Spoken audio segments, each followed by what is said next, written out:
আওয়ামী লীগকে নির্বাচন করতে না দিলে সমর্থকরা ভোট বয়কট করবে, রয়টার্সকে শেখ হাসিনা। এ নিয়ে একটু কথা বলবো। যুক্তরাষ্ট্রের ওয়াশিংটনে বাংলাদেশ দূতাবাসের প্রেস মিনিস্টার গোলাম মুর্তজাকে একটু যুক্ত করে নেই যদি। মুর্তজা ভাই, আপনাকে স্বাগত জানাচ্ছি ৭১ জার্নালে।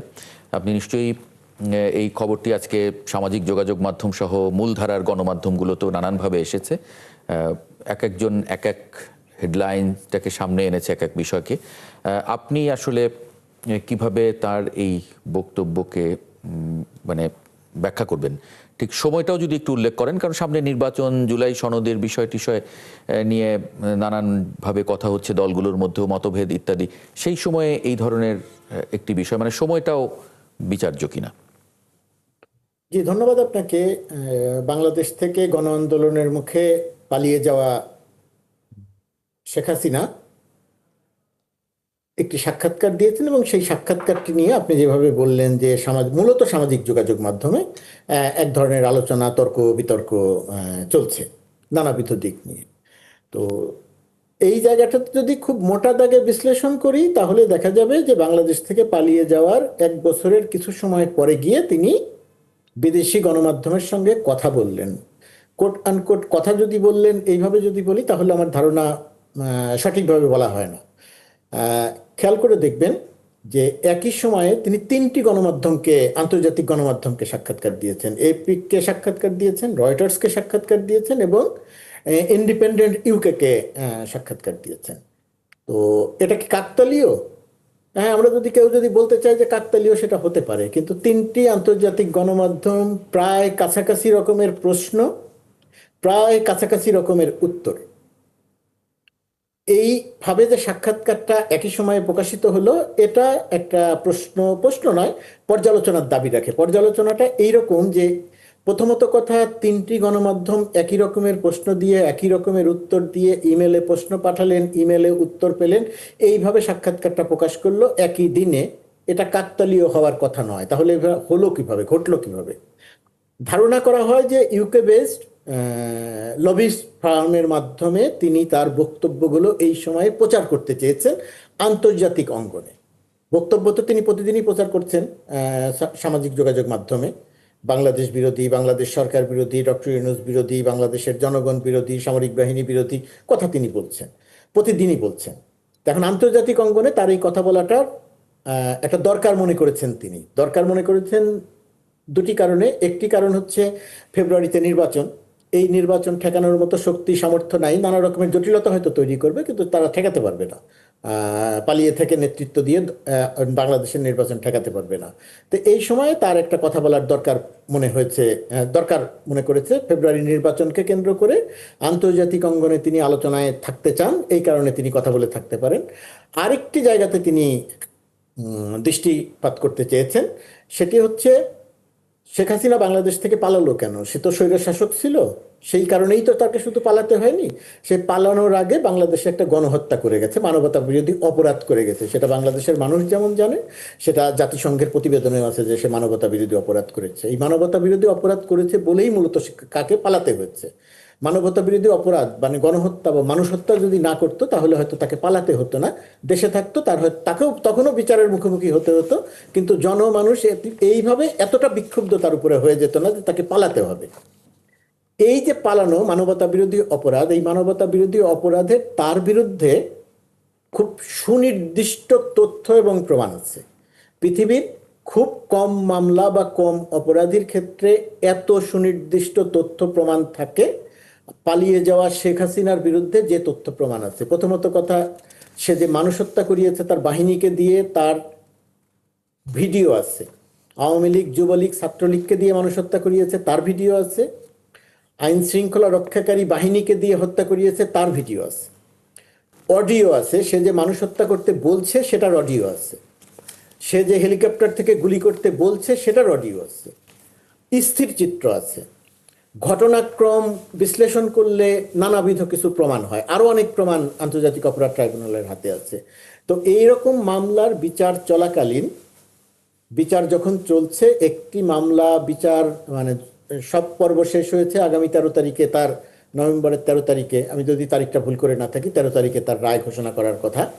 রায়ে কি হবে, শাস্তি হবে কি হবে না সেটা আলাদা ব্যাপার, কিন্তু সে সে নিজে যেহেতু জানে যে সে অপরাধ করেছে, মানবতা বিরোধী অপরাধ করেছে, মানুষ হত্যা করেছে, সেই কারণে তার ভেতরে একটা আতঙ্ক আছে এবং সে জানে যে তার হয়তো সর্বোচ্চ শাস্তি হয়তো বা হতে পারে। আদালত কি শাস্তি দিবে নাকি তাকে মুক্তি দিবে সেটা আদালতের ব্যাপার, আমি বা আমরা কেউ সেখানে বলতে পারি না। কিন্তু আমার ধারণা যে শেখ হাসিনা নিজে জানে যে সে কি অপরাধ করেছে এবং কি শাস্তি হতে পারে। এই শাস্তি হওয়ার আগে সে জাতীয় এবং আন্তর্জাতিক অঙ্গনকে একটু জানাতে বা বোঝাতে চাইলো যে তার উপরে অন্যায় হচ্ছে। এক ধরনের প্রোপাগান্ডা তো সে চালিয়ে অভ্যস্ত এবং আওয়ামী লীগ এই প্রোপাগান্ডাটা চালাতে খুব অভ্যস্ত। যদি গোয়েবলস জীবিত থাকতেন, হিটলারের সেই গোয়েবলস যদি জীবিত থাকতেন, তাহলে গোয়েবলসও হার মানতেন যে প্রোপাগান্ডা চালানোর ক্ষেত্রে শেখ হাসিনা গোয়েবলসের কয়েক গুণ বেশি দক্ষ, তার চেয়ে কয়েক গুণ বেশি দক্ষ। কারণ একই মিথ্যা কথা, একই অসত্য কথা তিনি বারবার বারবার বারবার করে বলতে পারেন। যে অভিযোগের কোনো ভিত্তি নাই তিনি সেই অভিযোগ বারবার বারবার করে বলতে পারেন যে ডক্টর ইউনূস এই করেছে, ডক্টর ইউনূস ওই করেছে। সে 16 বছর ক্ষমতায় থেকে ডক্টর ইউনূসের এমন কোনো ফাইল নাই যেটা একাধিকবার চেক করা হয় নাই, কোথাও কোনো দুর্নীতি পান নাই, কিন্তু কথা বলতে গেলে তিনি বারবার করে বলেন যে ডক্টর ইউনূস এই করেছে, ডক্টর ইউনূস ওই করেছে, যার কোনো ভিত্তি নেই। এগুলো তিনি বলতে পারেন। তা আমার কাছে মনে হয়েছে যে এটি খুব পরিকল্পিত উপায়ে এই সময় মূলত এই দুটি বিষয়কে প্রাধান্য দিয়ে সে আন্তর্জাতিক গণমাধ্যমের সঙ্গে কথা কথা বলেছে। এখন এখানে প্রশ্ন আসবে যে আন্তর্জাতিক গণমাধ্যম, তিনটি গণমাধ্যম একই সঙ্গে পিআর প্রতিষ্ঠানের মাধ্যমে বা লবিস ফার্মের মাধ্যমে যদি দেয়া হয়ে থাকে এই তার আত্মপক্ষ সমর্থনের সুযোগ, তাহলে প্রচার করলো কেন? এটা হয়তো আগামী দিনে জানা যাবে। এই জায়গাটাতে আমি এখনই মন্তব্য করতে চাই না। কিন্তু রয়টার্স বা এএফপির মতো এরকম মানে গণমাধ্যম লবিস্ট ফার্মের মাধ্যমে এরকম প্রোপাগান্ডায় অংশ নেয়, মানে নজির আছে এরকম? আমার কাছে এর সুনির্দিষ্ট কোনো তথ্য বা প্রমাণ নাই। আমি এই সমস্ত প্রতিষ্ঠানকে অভিযুক্ত করছি না যে তারা লবিস ফার্ম বা পিআর প্রতিষ্ঠানের মাধ্যমে করেছে। আমি একজন সংবাদকর্মী, আমি তো এখন হয়তো আমি সরকারি একটা দায়িত্বে আছি, কিন্তু আমি তো মূলত সাংবাদিক। তো সাংবাদিক হিসেবে আমি ধারণা করছি ঘটনাক্রম বিশ্লেষণ করে যে এরকম হতে পারে।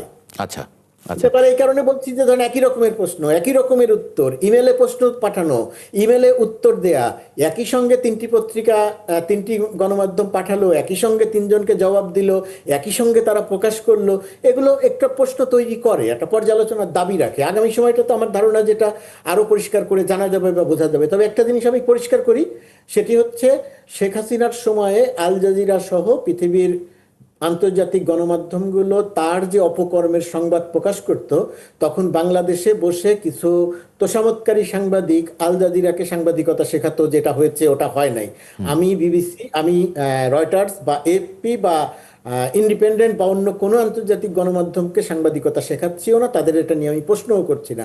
আমি বলছি এরকম হয়ে থাকতে পারে, ঘটনাক্রম বিশ্লেষণ করলে মনে হয়। জি, আরেকটি বিষয়, মানে এটা নিয়েও প্রশ্ন করা যায় কিনা, যেমন রয়টার্স লিখেছে কয়েক মাস আগে তাদের এক প্রতিবেদক শেখ হাসিনাকে দিল্লির ঐতিহাসিক লোধি গার্ডেনে হাঁটতে দেখেন।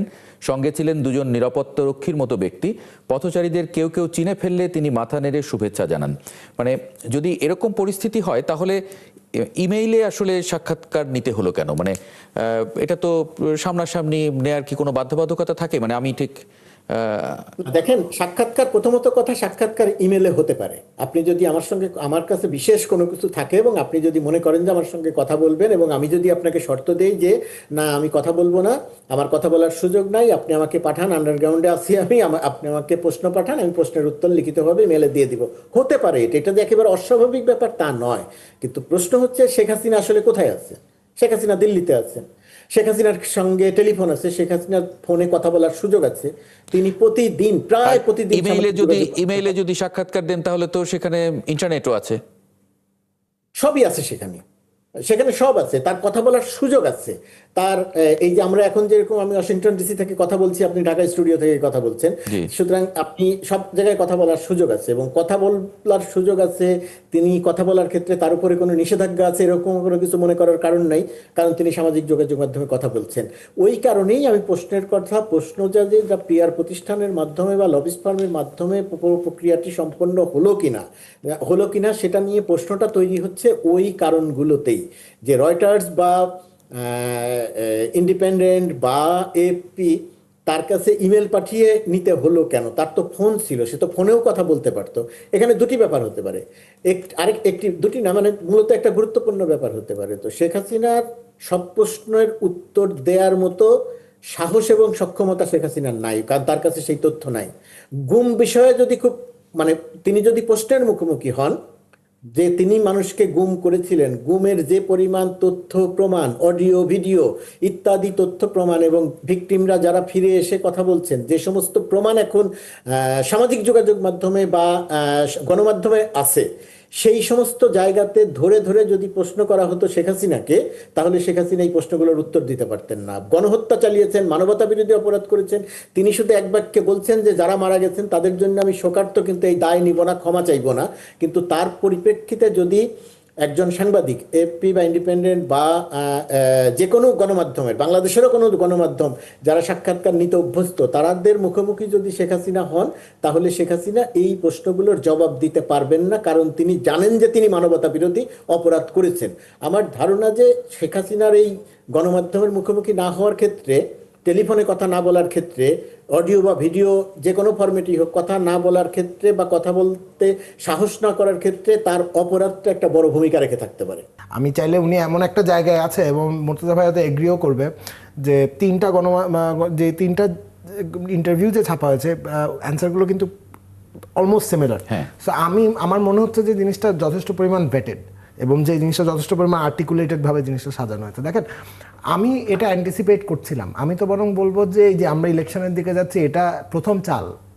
উনি মুখটা খুললেন, উনি এই যে শুরু হলো আর কি, ওনার স্ক্রিপ্টার ইয়েটা শুরু হলো। সো আমি এখন এটা আসলো, আমাদের চোখের সামনে আসলো, আমরা এখন এটা দেখবো যে উনি কি কি ইয়ে করতে পারে।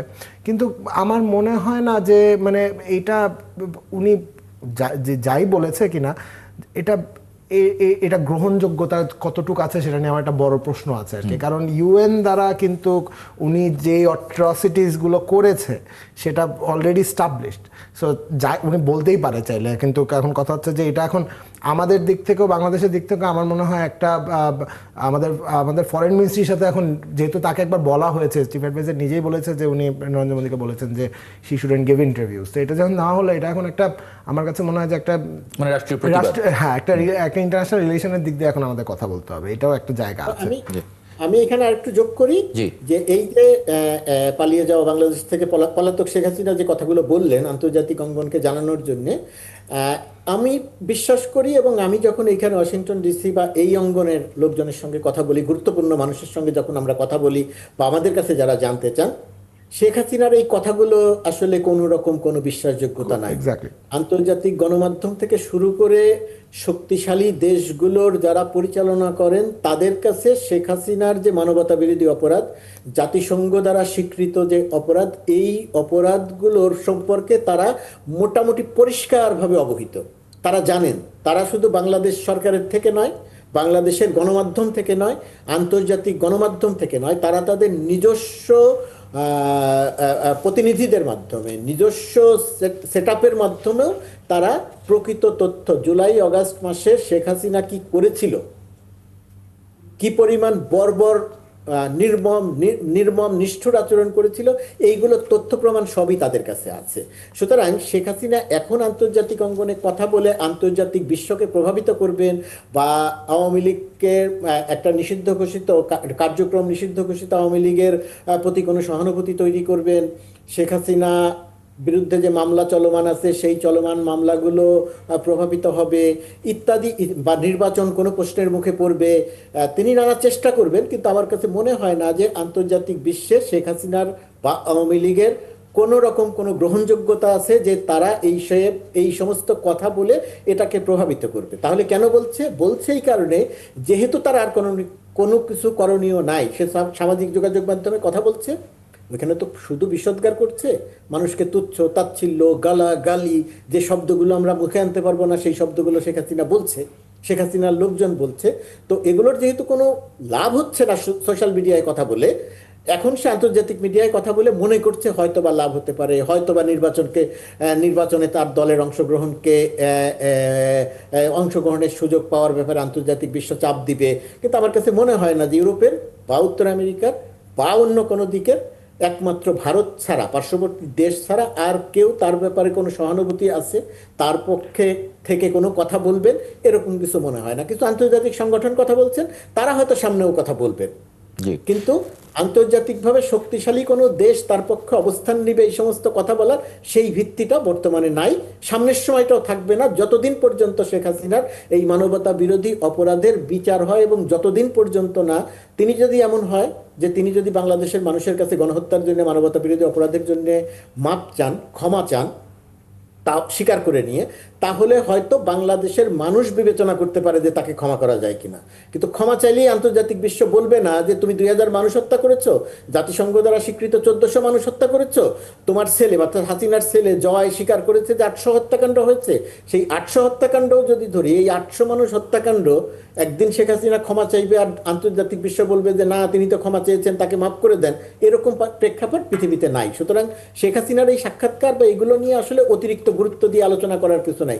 সে যে কিন্তু প্রতিদিন সামাজিক যোগাযোগ মাধ্যমে বিষোদ্গার করছে, এটা সেই বিষোদ্গারেরই একটা অংশ। হ্যাঁ না, কিন্তু গুরুত্ব তো পাচ্ছে, মানে বিভিন্ন জায়গায় তো এটা নিয়ে গুরুত্ব পাবে, আমরাও গুরুত্ব পাবে, আমরা আলোচনা করছি কেন? আমরাও আলোচনা করছি, আমরা মানে আলোচনা করছি, সামনে আমরা আরো আলোচনা আশঙ্কা করেন করছি, কিনা? গুরুত্ব পাচ্ছে দেখেই আমি বলছি গুরুত্ব না দিলে ভালো এই কথাগুলো। জি, মানে কিন্তু সামনে আরো আশঙ্কা করেন কিনা এরকম কথা বলার?